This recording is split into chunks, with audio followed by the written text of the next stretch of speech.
श्री स्वामी समर्थ मंडळी. जर सकाळी सकाळी अशा फुलं बघितले की मला अगदी प्रसन्न वाटतं. तर इतके सुंदर फुलं आणि आज संकष्टी होती.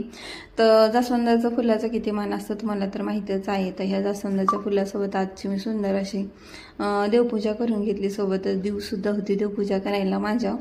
तर ती देवपूजा करायला सोबत असलं की मस्त असं वाटते. ती टाळ वगैरे वाजत असते आणि मी देवपूजा करत असते. तर दोघींनी मिळून इकडे देवपूजा करून घेतली आणि सकाळी लवकर स्वयंपाक केला तर त्याच्यामुळं मशीनवर बसले. सगळे कामं आवरले की जसं काय माझी मशीन वाटच बघत असते. तर आज करवा चौथ होती म्हणून एका लेडीजचा घागऱ्याला शिलाई मारून द्यायची होती. तर ती शिलाई मारली आणि सोबतच इकडे धनाच्या पांटीला सुद्धा शिलाई मारायची होती. तर त्याला सुद्धा शिलाई मारून घेतली. सगळ्यांची कामं करायला सोपे जातात पण नवऱ्याचं काम करायचं म्हटलं की जरा अवघड जाते. कारण सगळ्यांना जरी वाटत असलं काम येते तरी नवऱ्यांना अजिबात वाटत नाही की आपल्याला ते काम येते. तर ते काम करून घेतलं आणि त्याच्यानंतर मी शिवमला आणायला गेले. इकडं शिवमला आणायला गेल्यानंतर ऊन तर असं पडलं होतं की जसं काय उन्हाळ्यात चालू आहे. तुम्ही बघू शकता किती ऊन पडलं आहे. असं वाटायला लागलं उन्हाळ्यात चालू झाला आहे. त्याच्यानंतर मी येता संकष्टी असल्यामुळं गणपतीचं देखील दर्शन घेतलं.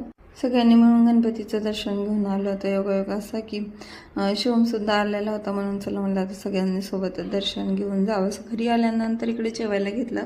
आता धना घरी असलं की कसं पद्धतशीर जेवण होतं पण धना घरी नसला की मग असं वाटीत भाजी प्लेटमध्ये पोळी असं लेकरांसोबत जेवण होतं. लेकरं काही जेवण बी करू देत नाहीत व्यवस्थित पण असं व्हायचंच. कारण धना घरी असलं की पद्धतशीर म्हणजे सगळं जागोजागी घेत असतं. पण मी एकटे असले असंच जेवण करते. केलं नाही केलं पत्ता पण लागत नाही कधी करते. तर जेवण वगैरे झाल्यानंतर इकडं मला ड्रेस शिवायचा होता. खूप दिवस झाला कपडा आणून पण ड्रेस काही शिवलाच नव्हता. तर हे मला आणि देऊला कॉम्बो बनवायचा होता. तर सगळ्यात अगोदर त्याची कटिंग वगैरे करून घेतली आणि दोघींना पण ड्रेस शिवून घेतले.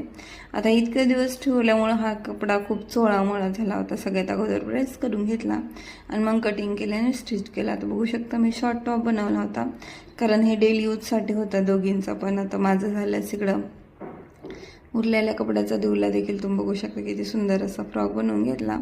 मग आता शिवमचा खूप जुना फ्रेंड आला होता. तर शिवम त्याच्यासोबत गप्पा मारत होता.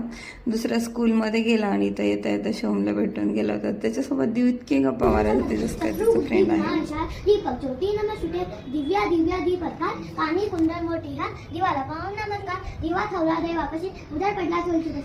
शिवमकरांची बनवून झाल्यानंतर आम्ही खाली देखील आरतीला गेलतो. चलो मॅचिंग ड्रेसमध्ये आरतीला गेल्यामुळे सगळ्यांनी आमची तारीफ पण केली होती. चलो